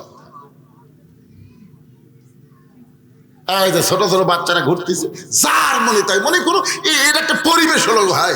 এই পরিবেশকে যদি সাইজ করবার চান, পুলিশের আইন দেওয়া হবে না, মিলিটারির আইন দেওয়া হবে না, ইংরেজদের আইন দেওয়া হবে না, ডক্টর কামালের সংবিধান দেওয়া হবে না। এটা সাইজ করবার গেলে আল্লাহর কোরআন লাগবে। জোরে কোন কথা ঠিক কিনা? হ্যাঁ, অনুনাজ্জিলু মিনাল কোরআনি মা হুয়া শিফাউ ওয়া রাহমাতুল লিল মুমিনিন। এর বাংলা অর্থ হলো সব সমস্যার সমাধান।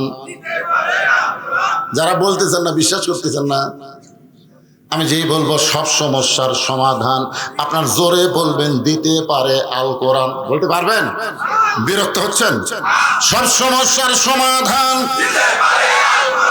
আলী বলতেছেন, ফাতেমা হোসেনের হাতে আল্লাহর কোরআন দিয়া আমি তোমার কাছে ঢুকছি। দরজায় নাকি কতগুলো মেয়ে মানুষ দাঁড়িয়ে আছে, তারা তোমার সঙ্গে একটু দেখা করবার চায়। তুমি পর্দানিশি তোমার কাছে দেখা করে তারা হয়তো আমলের ব্যাপারে কিছু শিখতে চায়। ও ফাতেমা, আমি কি মেয়েদের জন্য দরজা খোলার ব্যবস্থা করব? তুমি কি এই ব্যাপারে হুকুম দাও। ফাতেমা বলে, স্বামী গো, আমার কোনো আপত্তি নাই। মেয়েরা যদি আমার সঙ্গে দেখা করবার চায় তাহলে আপনাকে পর্দার ব্যবস্থা করা লাগবে। যেই বলেছে যদি দেখা করবার চায় তাহলে পর্দার ব্যবস্থা করা লাগবে। আলী মুসকে মুসকে হাসার বলে, ফাতেমা, মেয়েরা মেয়ের সঙ্গে দেখা করবে, এখানে কোনো পর্দার ব্যবস্থা লাগবে না। ফাতেমা বলতেছে, আপনি পুরুষ মানুষ বুঝবেন না, পর্দা সম্পর্কে আপনার চাইতে আমার বেশি আছে ধারণা। আলী কয়, আমি মরদ মানুষ বুঝবো না? পর্দা সম্পর্কে আপনার চাইতে আমার বেশি আছে ধারণা। রাসূল বলেছে, আনা মাদিনাতুল ইলম ও আলীও বাবুহা, আমি হচ্ছে ইলমের শহর, ওই শহরের দরজা হলো হযরত আলী। আল্লাহ রাসূল বলেছেন, আমার আলীর মতন জ্ঞান কিয়ামত পর্যন্ত কোনো মানুষের মাথায় আসবে না। ধরে কর না সুবহানাল্লাহ। বিশাল জ্ঞানী ছিলেন হযরত আলী। রাসূল বলেছেন, আমার 4 জন সাহাবী 1 নম্বর, নরমে 1 নম্বর আবু বকর, গরমে 1 নম্বর ওসমান, আর জ্ঞানী 1 নম্বর আলী। ধরে কর সুবহানাল্লাহ। এত জ্ঞানী ছিলেন হযরত আলী। আর সেই জ্ঞানীর সামনে আমরা না হয় মূর্খ, আমাদের বউটো এখন অনেক কিছু শিখছে, কিন্তু আলী কি মূর্খ? কথা কেন, আলী কি মূর্খ? বলতেছে পর্দা বিষয়ে আপনার চাইতে আমার জ্ঞান বেশি। আলী বলতেছেন, ফাতেমা, পর্দা বিষয় আমার চাইতে তুমি কে বেশি জানো? আমি একটু তোমার কাছে জানতে চাই। ফাতেমা বললেন, স্বামী গো, যে মেয়েরা দরজায় দাঁড়িয়ে আছে আপনি কি তাদের চিনেন? যেই বলছে আপনি কি তাদের চিনেন, সঙ্গে সঙ্গে হযরত আলী চুপ করছে। মারাত্মক মারিফতের কথা। যে মেয়েরা আমার সঙ্গে দেখা করবার চাই দরজায় দাঁড়িয়ে আছে, আপনি কি তাদের চিনেন? আলী বলতেছেন, ফাতেমা, এই দুনিয়াতে একজন নারীকেই চিনি, যে হলো আমার হাসান হোসেনের মা। যদি আলী বলতো আমি চিনি। একদিন আমার বউরে কইলাম, আমার চাচাতো ভাই বউটা ভালোই পছন্দ। যে বলছি বউটা ভালোই পাইছে, খুব সুন্দরী। আমার বউ কয়, আপনি কবে থেকে লুচ্চা হলে? আমি কইলাম, লুচ্চা মানে? তা আপনি একজন আলেম হয়ে একজনের বউ দেখেন, আপনার লজ্জা করে না? আমি এরপর থেকে কোনো মেয়েকে যদি দেখি আর বউয়ের কাছে কোনোদিন কই না, কারণ কলি ধরা খাওয়া লাগবে। ঠিক, আমি কান ধরে তওবা করছি, না আর দেখবই না, আর দেখবই না। যদিও দেখি বউয়ের কাছে আর বলা যাবি না। আলী বলতেছেন, ফাতেমা, এই দুনিয়ার একজন মেয়েকে শুধু আমি চিনি, সে হল আমার হাসান আর হোসেনের মা। ফাতেমা বলে, স্বামী গো, যে মেয়েরা দরজায় দাঁড়িয়ে আছে সমস্ত মেয়েরাই পর্দানিশী, কিন্তু একটা যদি বেপর্দা হয়, যে মেয়েরা আমার সঙ্গে দেখা করবে সবাই পর্দানিশী, কিন্তু একজন যদি বেপর্দা হয়, বেপর্দা নারী যারা শয়তানের যানবাহন তারা। সবাই আমার সঙ্গে বলবেন, বেপর্দা নারী যারা শয়তানের যানবাহন তারা। বেপর্দা নারীর মধ্যে দিয়ে শয়তান আমাদের সমাজের মধ্যে ঢুকে যায়, আপনার বাড়ির মধ্যে ঢোকে, আপনার পরিবারের মধ্যে ঢোকে। পুরুষের মাধ্যমে শয়তান ঢোকে না, শয়তান ঢোকে নারীর মাধ্যমে। জোরে কোন কথা ঠিক? কারণ জান্নাতের মধ্যে আদম আলাইহিস সালামের কাছে শয়তান আসতে পারে নাই, শয়তান এসে হাওয়ার কাছে। জোরে কথা কন না কেন? হাওয়া বেপর্দা আছে। বেপর্দা কি? ওলা তাকরাবা হাদিস সাদারা ফাতাকুনা মিনাজ জালিমিন। ওই গাছের কাছে যাইও না, গাছের দিকে তাকায়ও না, গাছের দিকে তাকালে পর্দার খেলাপ হবে। যেই বলছে গাছের দিকে তাকাও না, তখন থেকে হাওয়া শুরু করছে। কিন্তু গাছের কি মাল আছে রে? তাকায় দেখে স্বামী আদম একটু দূরে গেছে, ওই সুযোগে হাওয়া আস্তে আস্তে গাছের কাছে গেছে। গাছের কাছে যেই গেছে তখন ইবলিস শয়তান মতো তাও মারছে, যাক এই মদের জন্য আমি পারি না, আজকে আদমক সাইজ কর মদ দিয়ে রে। আসলে আদমকে শয়তানের বাপেরও ক্ষমতা নেই কিছু করতে পারে, হাওয়ার মাধ্যমে আদমকে সাইজ করছে। জোরে কথা কর না কেন? হ্যাঁ, আজকে পৃথিবীর কোন পুরুষকে শয়তান ধ্বংস করতে পারবে না যদি তার বিবিরা পর্দার মধ্যে থাকে। আর বউ যদি বেপর্দা হয়ে যায়, এজন্য আমার সঙ্গে সকলে একটু বলবেন, বেপর্দা নারী যারা শয়তানের যানবাহন তারা। ফাতেমা বলে, স্বামী গো, যে মেয়েরা দরজায় দাঁড়িয়ে আছে তাদের মধ্যে একটা যদি বেপর্দা নারী থাকে, আর ওই বেপর্দা নারী এই পর্দা নিশির ভিতরে বসে যদি আমার চেহারা দেখে, যদি বাহিরে গিয়া কোনো পরপুরুষের কাছে বলে, কারণ বেপর্দা নারীর কাছে পরপুরুষ কোনো ফ্যাক্টর।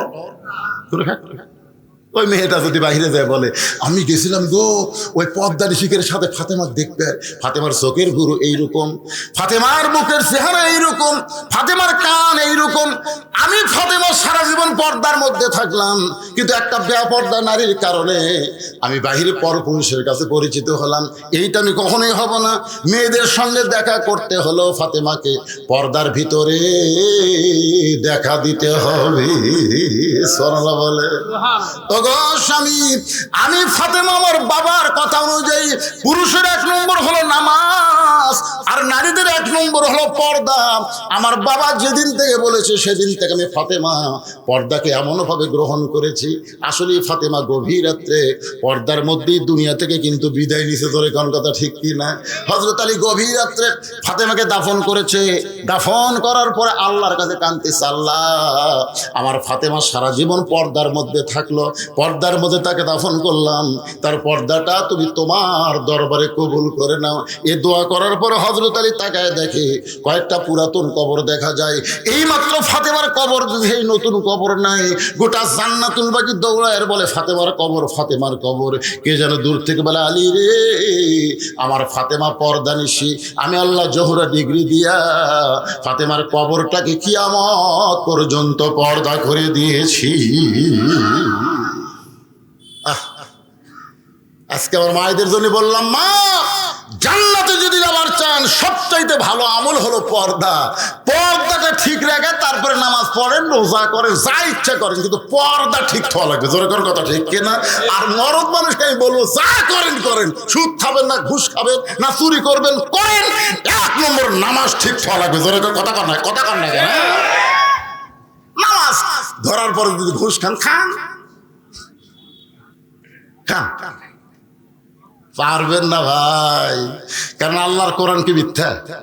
একমাত্র নামাজই পারে। আল্লাহ কয়, নামাজের জোরে ফায়েশাকা যাবে দূরে, পাক কোরআনের আছে ঘোষণা। এখন আকাম কুকাম নামাজ রোজা একসঙ্গে বাঁধিয়া বোঝা, জাহান্নামে দিয়াছ রওয়ানা। আজ কেন আল্লাহর নামাজ ধরতে পারলা না? আপনারা বলেন তো, আল্লাহর নামাজ পড়া আর নামাজ ধরা এই দুইটার মধ্যে তফাৎ কি? নামাজ পড়া আর ধরা বোঝেন না? বাপ নামাজ পড়ে, বেটা নামাজ পড়ে না, এটা হলো নামাজ পড়া। আর নামাজ ধরা হলো বাপও পড়ে বেটাও পড়ে, এটা হলো নামাজ ধরা। এই জন্যে কোরআনের শাসন যখন বাংলাদেশে চালু হবে, তখন যিনি আপনাদের এমপি হবেন, এমপির মাধ্যমে প্রধানমন্ত্রী হবেন, চেয়ার পাওয়ার আগেই তার 1 নম্বর দায়িত্ব হলো আকামুস সালাত, নামাজ কায়েম করো। ধরে এখন ঠিক কথা বলেন না কেন? আমাদের ওয়াজ দিয়া তো নামাজ কায়েম হবে না। 2-1টা মানুষ নামাজ পড়বি কিন্তু ধরবি না। আপনারা কি চান যে আগামীতে আমাদের বাংলাদেশে নামাজ কায়েমের বিলটা সংসদে উত্থাপন হোক? এটাকে আপনারা চান? কারা কারা চান? আল্লাহকে একটু হাত দেখেন তো দেখি।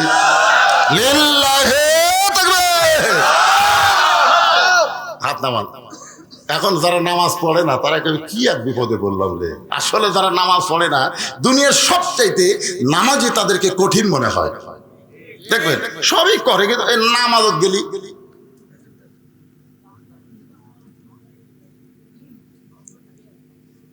কি কয় বাজান?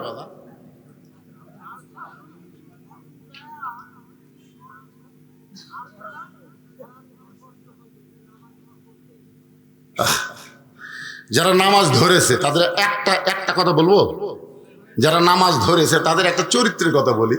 সে যদি ইচ্ছা করে কোনোদিন এশার নামাজ বাদ দেয় ঘুমাবার যায়, যতই ঘুমের ট্যাবলেট খাক ওর ঘুম ধরবে না যতক্ষণ নামাজ আদায় না করবে। ধরে কোন কথা ঠিক কিনা? দেখেন নামাজ একবার ধরে দেখেন, আপনি সব ছাড়বেন কিন্তু আপনি নামাজ ছাড়তে পারবেন না। নামাজ ছাড়া আপনাকে শান্তি লাগবে না। এই জন্যে ও আমিলুস সলেহের মধ্যে আজকে দুইটা আমলের কথা বললাম। পুরুষের জন্য 1 নম্বর হলো নামাজ, আর নারীদের জন্য 1 নম্বর হলো পর্দা। সূরা আসরের 3 নম্বর বিষয় হলো ওয়াতাওয়াসাউ বিল হক। ওয়াতাওয়াসাউ বিল হক। আচ্ছা, আপনারা এই যে ওটা বসা যে ছেলে ফেলে উঠতেছে, কিছু কর না কেন? কি শেষ করে দিব? আমার কথা কি শুনতে আপনাদের অসুবিধা হচ্ছে? মাইকের সাউন্ড কি কানে ঢুকতেছে? তো তাহলে আপনারা এরকম ব্যাক সাইজ হচ্ছে মাঝে মধ্যে হন কেন? সূরা আসরের বিষয় কয়টা? জোরে বলেন কয়টা? 1 নম্বর হলো ঈমান, 2 নম্বর আমিলুস সলিহাত নেক আমলের মধ্যে পুরুষের 1 নম্বর নামাজ, নারীদের 1 নম্বর পর্দা। এই দুইটা সম্পর্কে আলোচনা করে 3 নম্বর বিষয় হলো ওয়াতাওয়াসাউ বিল হক। বাংলাদেশে একটা আলেম ছিল, মস্ত বড় শাইখুল হাদিস, নাম হলো আজিজুল হক। যেটার নাম কি? ওনার এক ছেলে নাম হলো মামুনুল হক। আপনারা বলেন তো, এই 2 হক 2 জনই জেলখানা ঢুকছিল কি অপরাধে? কথা কয় না রে, বাংলাদেশের লোক কথা কয় না রে। এই মামুনুল হকের বাপ আজিজুল হককেও কিন্তু হাসিনা সরকার জেলের মধ্যে ঢুকেছিল। জোরে করে কথা ঠিক কিনা? ওযু করার পানি পর্যন্ত দেয়নি। শাইখুল হাদিস যিনি বুখারী শরীফ বাংলা অনুবাদ করেছেন, সেই শাইখুল হাদিসকে জেলের মধ্যে ঢুকাইছিল এই হাসিনা সরকার। ওযুর পানি দেয়নি, তার ছেলেকেও জেলখানায় ঢুকালো। আপনারা বলেন তো কি অপরাধে? অনেকেই হয়তো আপনাকে তেলতালারা বলবে, তেলতালা বোঝেন না? সারা তেলতালারা, আমার এলাকার তেলতালারা গরিবের ছেলে যদি লেখাপড়া করে যতই পড়ুক ম্যাট্রিক পাস করবে না, আগেই করে দেবে। ম্যাট্রিক যখন পাস করে ম্যাট্রিক পাস করলে কি হবে রে? আয়ত ফেল করবি। আয়ে যখন পাস করে, আয়ে পাস করলে লাভ আছে, বিয়ে পাস করবার পারবি না। বিয়ে যখন পাস করে তেলতালা কয় যতই পাস করুক চাকরি নাই। পরে যখন চাকরি পায় যতই চাকরি পাক থাকবি না। যখন বহুদিন চাকরি থাকে তখন তেলতালা কি কয়? যতই চাকরি করুক আমার সাথে পারবি না। মানে তেলতালা খালি উপরে থাকবার চাই, নিচে বলবার চাই না। জোরে কোন কথা ঠিক কিনা? সমাজের মধ্যে এরকম তেলতালা আছে না নাই? তেলতালা, এই শালা তেলতালারা এখন 4টা দল হয়ে গেছে। 1 নম্বর হলো তারা গুজব লীগ। জোরে কোন কি লীগ? 2 নম্বর হলো তারা আফসোস, আগে ভালো আছিল, আগেই ভালো আছিল, মেরে খাওয়া হচ্ছিল, আফসোস করতেছে না, তার নাম হলো কি লীগ? আফসোস লীগ। আর একটা আছে হতাশা লীগ। জোরে বলেন কি লীগ? আর পোলা আছে আওয়ামী লীগ।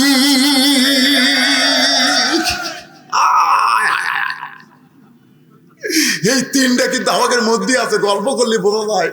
আফসোস করে, বুঝবি না? আফসোস লীগ ধরা দেয় না। ওই যে আওয়ামী লীগ শালা ধরা দেয় না, কথাবার্তা ধরা যায়। ধরে আর একটা হলো গুজব। এই ঢাকার খবর জানিস? এই ঢাকা ডক্টর নুসর বেশি থাকা পারতেছে, শালা গুজব লীগ। আর একটা হলো হতাশা। এই 3টা বর্তমানে আমাদের সমাজত আছে, কিন্তু পয়লা গেছে আওয়ামী লীগ। কোন কথা ঠিক কিনা? কখন এরা কোন স্রোতে আমাদের কাছে আসবে আল্লাহ ভালো জানে। তবে শুনে নেন, নূহ থেকে শুরু করে ফেরাউন থেকে শুরু করে আজ পর্যন্ত যত স্বৈরাচারী পালাইছে তারা আর কোনোদিন ফিরে আসতে পারেনি। জোরে কোন কথা ঠিক কিনা? হাসিনার জন্য গোটা বর্ডার খুলে দিল, হাসিনার বাংলাদেশে কোনোদিন ফিরে আসবে না। এই হাসিনার চামচাগুলো আমাদের বাংলাদেশকে অস্থির করার জন্য গুজব ছড়ায়। জোরে কোন কথা ঠিক কিনা? কথা বলে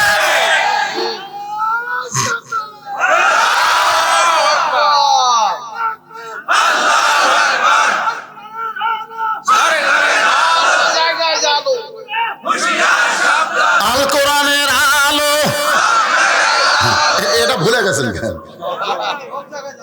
সব জায়গা বারে কোনো জায়গা বাদ হবে না। খালি সংশোধক কোরআনকার সব জায়গায় বললে আর ওরা কিছুই মনে করবে না। একটু মনোযোগ দিয়ে শোনেন। 3 নম্বর বিষয় হলো ওয়াতাওয়াসাউ বিল হক। আমি এতক্ষণ কিন্তু যে এক সাঁড়ের উপর যার উপর তকবীর হলো, আমি কিন্তু কিছু হক কথা কইছি। হক মানে কি?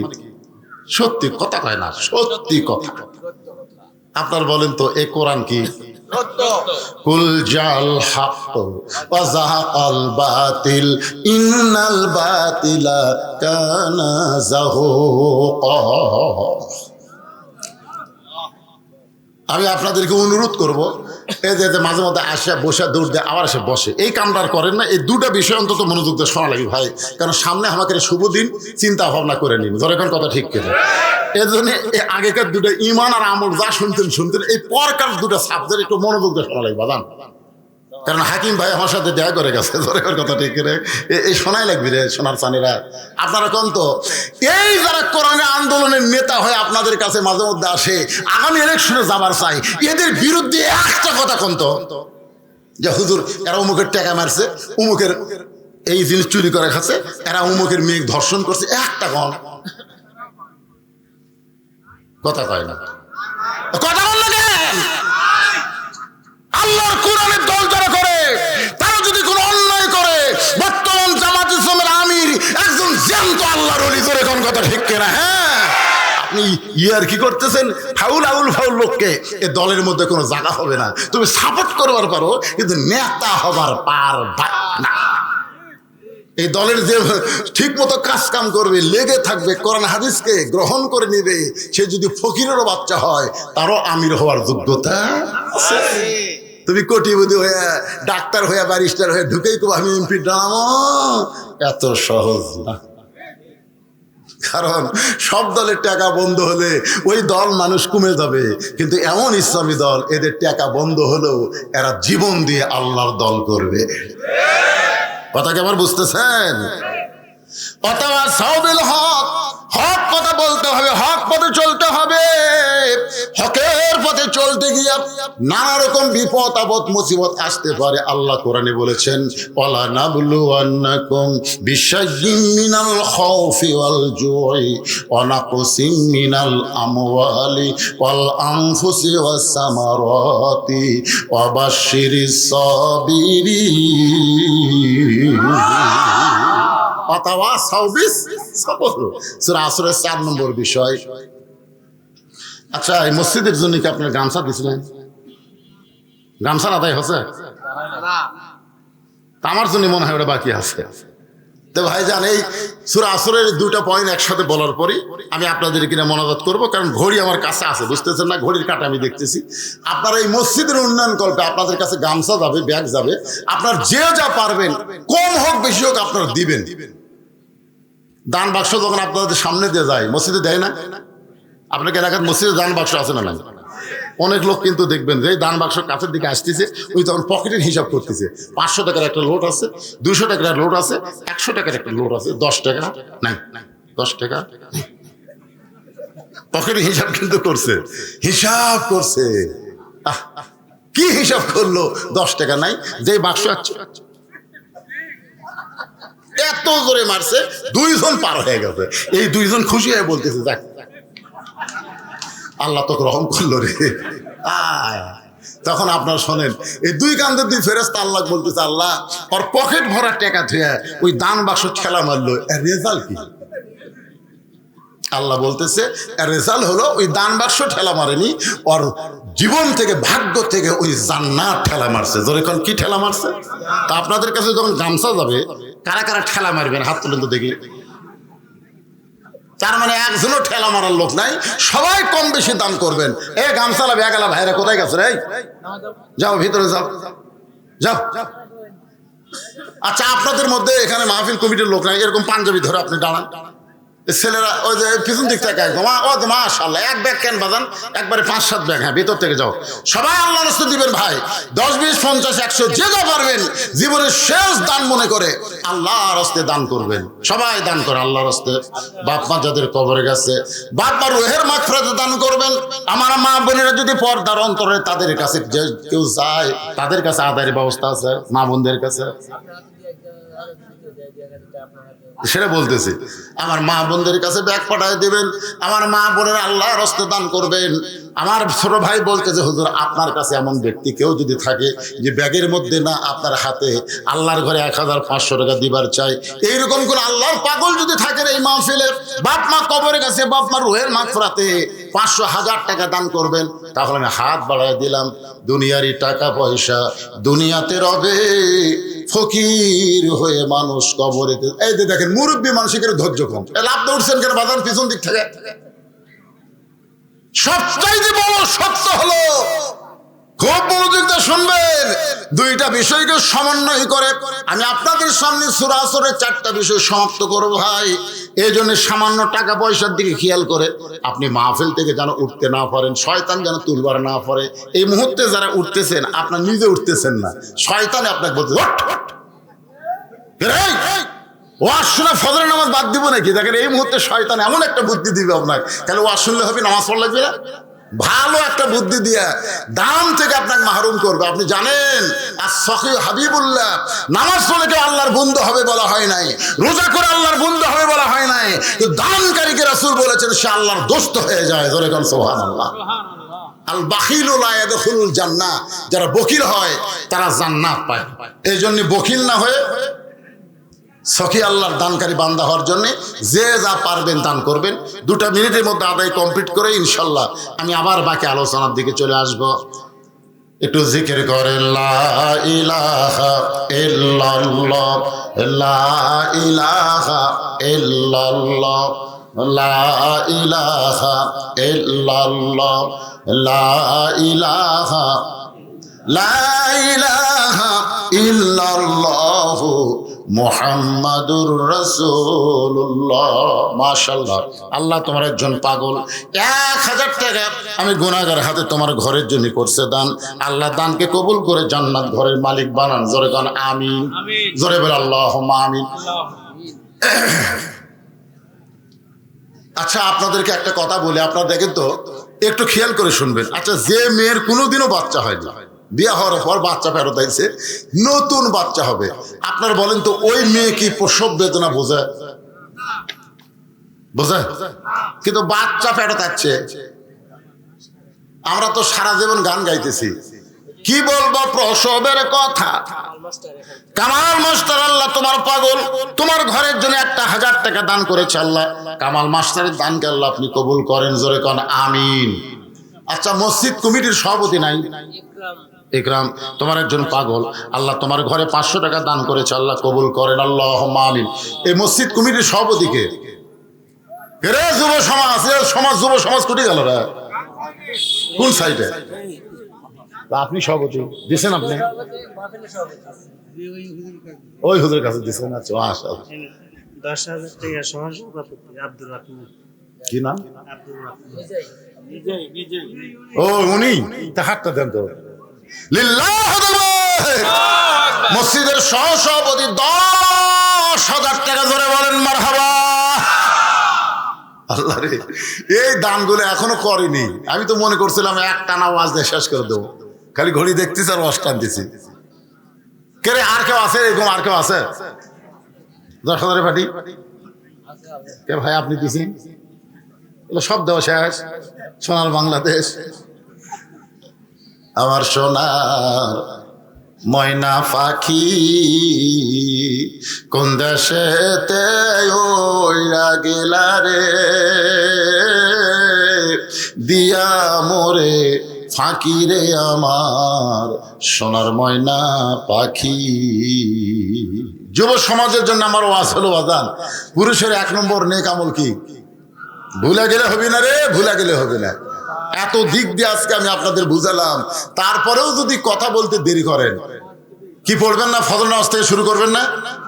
এই যুব সমাজ যারা কষ্ট করে মাহফিলের আয়োজন করতেছে, আমি যুবকদের জন্য বলি বাজান, এই যুবন বয়সে নামাজ পড়লে বুড়ে হলে আর পারবা না। সামিআল্লাহ সুরা হলি মানে হামিদা করি, ওরে বাবা রে, মানে মাজা ব্যথা হচ্ছে, মাজা ব্যথা হয়ে গেছে, আর মাজা সোজা করে পারতেছে না। এই জন্য আল্লাহ রাসূল বলেছেন, হাসরের ময়দানে আল্লাহ বলবেন, তোমার শৈশবকাল বুড়াকালের কোনো হিসাব দেওয়া লাগবে না, যৌবনকালের হিসাব দেওয়া, তোমরা জান্নাতে যাও। তাই যুব সমাজকে বলবো, বাজান, এখন থেকেই তোমরা নামাজ শুরু করো। যে মেয়েটার কোনোদিন বাচ্চা হয় নাই, পেটে বাচ্চা আইছে, আপনার বলেন তো তার প্রসব বেদনা আছে না নাই? ধরে কান, মায়ের পায়ের তলে সন্তানের কি? আচ্ছা, বাপের পায়ের তলে সন্তানের জান্নাত আছে? নাই। পুরুষ মানুষের পায়ের তলে জান্নাত নাই। আগেকার বক্তারা একটু বেশি খেদমত পাওয়ার জন্য একটা ভুয়া হাদিস বলতেছিল যে স্বামীর পায়ের তলে স্ত্রীর জান্নাত। এটা কিন্তু ভুয়া কথা। স্বামীর পায়ের তলে স্ত্রীর জান্নাত, এটা কি কথা? জোরে কান, কি কথা? আসল কথা হলো, কোন পুরুষের পায়ের তলে জান্নাত নাই। জান্নাত হলো নারী, আর সেই নারী যদি মা হয়। সুবহানাল্লাহ কন্যা। এখন প্রসব বেদনা যখন শুরু হয়েছে, আমার বউকে আমি বলেছিলাম, কে গো, প্রসব বেদনা যখন শুরু হয়ে যায়, ব্যথাটা কোন দিকে? আমি মনে করছি নিজ দা বাচ্চা হয়তো ওই দিকে হয়তো ব্যথা হয়।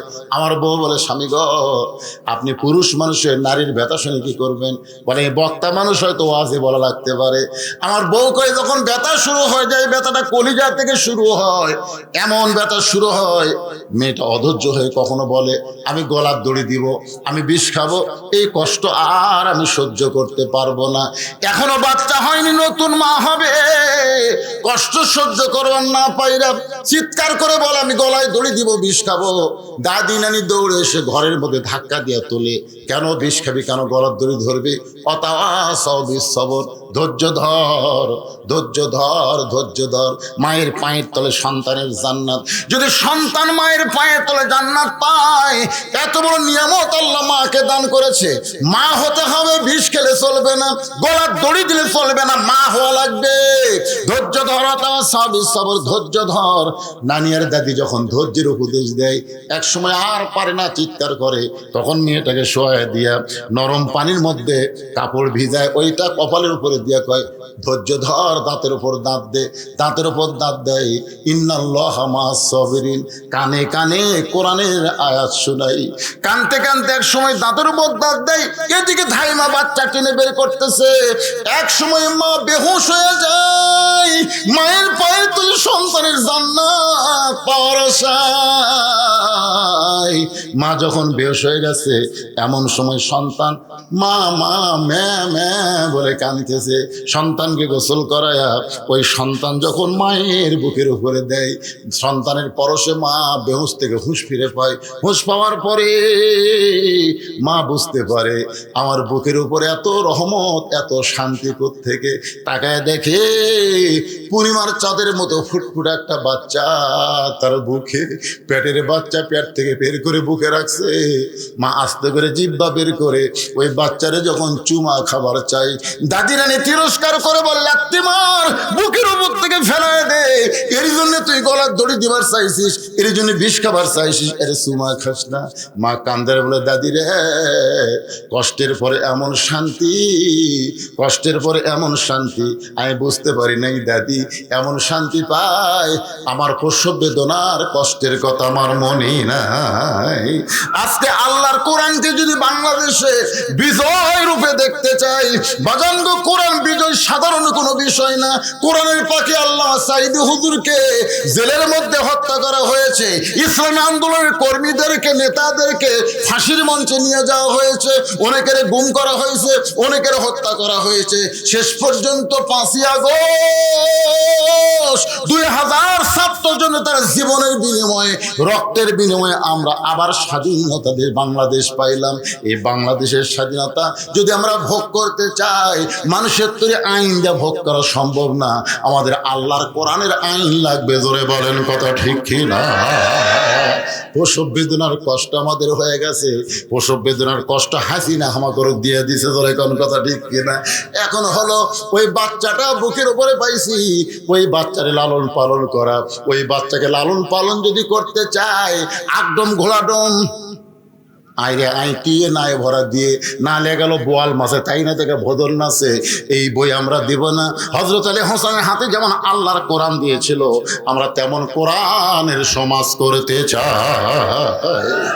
আল্লাহ যেন আমাদের তাওফিক দেয়। জোরে বলেন আল্লাহুম্মা আমিন। ইস্তিগফার পড়েন, আস্তাগফিরুল্লাহ আল্লাযী লা ইলাহা ইল্লা হুয়াল হাইয়ুল কাইয়্যুম ওয়া তুবু ইলাইহি। রেখা, একজন মা রেখা 1000 টাকা দান করেছে। আল্লাহ মা রেখার দানকে আল্লাহ আপনি কবুল করেন। যে নিয়তে দান করেছে আল্লাহ নেক নিয়ত নিকাশা কবুল করে। আল্লাহুম্মা আমিন। সকলে হাত তুলে আল্লাহুম্মা আমিন। আল্লাহুম্মা আনতাস সালাম ওয়া মিনকাস সালাম তাবারাকতা ইয়া যাল জালালি ওয়াল ইকরাম। আল্লাহ তোমার পাগল বান্দারা আরামের বাড়ি ঘুমকে বাদ দিয়া কোরআন হাদিসের মহব্বত কলিজার মধ্যে নিয়া এই জান্নাতের বাগানে বসে বসে কোরআন হাদিসের আলোচনা শোনার শেষে আমি গুনাহগারের সঙ্গে রহমতের দরজায় ফকির হয়ে দোকানা হাত তুলেছি। আল্লাহ মেহেরবানি করে আজকের মাহফিল আমাদের সকলের হেদায়েতের জন্য, নাজাতের জন্য, জান্নাতের জন্য কবুল করো। এই মাহফিলের শুরু থেকে শেষ পর্যন্ত যতটুকু আলোচনা হয়েছে আল্লাহ এর মধ্যে যদি ত্রুটি হয়, ভুল হয়, মাফ করে দিও। এর যা হাদিয়া মঞ্জুর করো। সোনার মদিনায় নবী পাকের রওজা মুবারকে আল্লাহ তুমি কবুল করো। तमाम আম্বিয়ায়ে কেরাম, আসহাবে কেরাম, তাবিনে কেরাম, তাবিনে কেরাম, तमाम পৃথিবীর মাটির নিচে যত মুমিন মুমিনা আছে আল্লাহ সকলের আরওয়াহ পরে হাদিয়া কবুল করো।